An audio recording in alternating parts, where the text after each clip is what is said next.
சமந்தாவுக்கும் நாக சைத்தன்யாவுக்கும் கொஞ்சம் வருடங்களுக்கு முன்னாடி டிவோர்ஸ் ஆக போறதா அவங்க சோஷியல் மீடியா பக்கத்துல வெளிப்படையா சொன்னாங்க. இதுக்கப்புறம் கொஞ்ச நாளைக்கு முன்னாடி நாக சைத்தன்யா வேற ஒரு ஹீரோயின் கூட கல்யாணம் ஆக போறதா தன்னோட என்கேஜ்மெண்ட் போட்டோஸையும் வீடியோஸையும் ரிலீஸ் பண்ணாங்க. டிவோர்ஸ்க்கு அப்புறம் சமந்தா மயோசைட்டிஸ் அப்படிங்கிற ஒரு நோயால பாதிக்கப்பட்டு அந்த நோயில இருந்து வெளியாகிறதுக்கு நிறைய ஹெல்த் ரிலேட்டடான ட்ரீட்மெண்ட்ஸ் எடுத்துக்கிட்டு இப்போ கொஞ்சம் கொஞ்சமா அதுல இருந்து ரெக்கவர் ஆகி சினிமால கம்பேக் கொடுக்கறதுக்காக வெயிட் பண்ணிட்டு இருக்காங்க.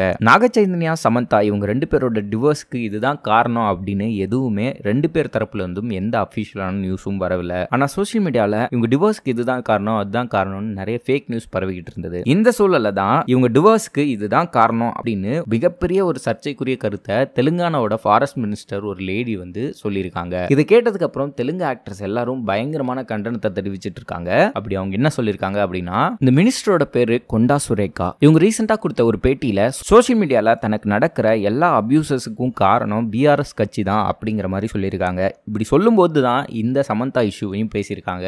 சமந்தாவோட டிவோர்ஸ்க்கு பிஆர்எஸ் கட்சி தான் காரணம் அப்படின்னும் பிஆர்எஸ் கட்சியில் இருக்கக்கூடிய என்.டி. ராமாராவோட சன் வந்து நாக சைத்தன்யா அவர்களுடைய என் கன்வென்ஷன் சென்டரை வந்து இடிக்க கூடாது அப்படின்னா சமந்தாவை அனுப்பி வைக்கணும் அப்படிங்கிற மாதிரி கேட்டதாகவும் நாக சைத்தன்யா இதுக்காக சமந்தாவை வற்புறுத்தினதாகவும் இதெல்லாம் பண்ண முடியாது அப்படின்னு சமந்தா எதிர்த்ததாகவும் இதுக்காக தான் தன்னோட பையன்ட்ட சொல்லி சமந்தாவை டிவோர்ஸ் பண்ணிட்டு இப்போ ஒரு ஆக்ட்ரஸை கட்டி வைக்க பார்க்கிறார் நாக சைத்தன்யா அப்படிங்கிற மாதிரி ஒரு அபாண்டமான குற்றச்சாட்டை சொல்லியிருக்காங்க. இது போக அந்த பொலிட்டீஷியன் நிறைய ஆக்ட்ரஸை போதைக்கு அடிமைப்படுத்தி இந்த மாதிரி தப்பான விஷயங்களுக்கு யூஸ் பண்றாரு அப்படிங்கிற மாதிரியான குற்றச்சாட்டும் வச்சிருக்காங்க.